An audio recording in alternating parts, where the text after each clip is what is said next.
I'm Michelle Jacobs. People who are supporting this bill can't think for themselves because this is the future for our children and the community. It will affect our family, friends, the whole of the community. I'm not with this bill. My name is Mbuselo Mataka. My main concern is the public interest defense clause. That's what I want retained in this bill because it's a foregone thing with Parliament. But that, I'm saying the people in Parliament are a small fraction of the whole population of South Africa. Therefore, they don't hold a monopoly on the intelligence of the South African public. They cannot take such decisions for all the people and say that there's certain information that you should not know. It should be known only to a certain few. That's my take in the first instance.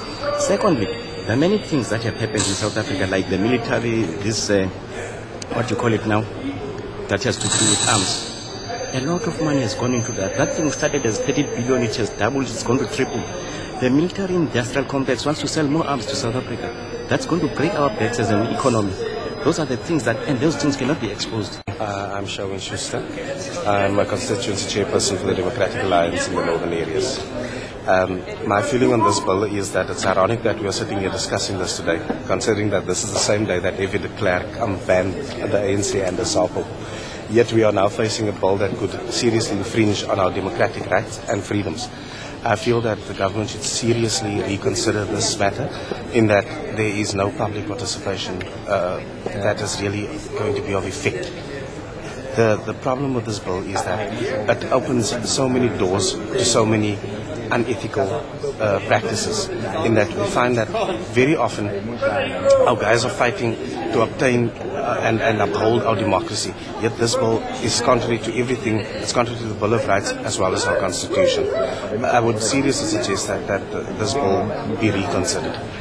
My name is Bobby Stevenson. I'm a member of the provincial legislature, and I'm also part of the panel from the legislature that's accompanying the National Council of Provinces to conduct these public hearings. These public hearings, I think, are crucial for the future of democracy and freedom in this country. This bill hits at the heart of transparency and openness in government, and the fact that there are really harsh penalties for the possession of so-called classified information is really going to limit media freedom in this country, particularly because there is no public interest defense. And this is one of the main problems that I have with this bill, that lack of a public interest defense that can then in court be tested and override some of these harsh clauses that you find. I'm Kuseli Jack. I do not support any bill that interfere with the free press. The reason for that, actually, is ironic that the freedom of the press was one of the first lessons I learned on politics.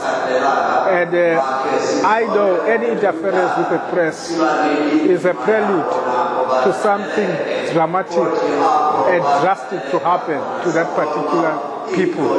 So it is better that we are open, and if the press write wrong things, deal with the individual institution or individuals.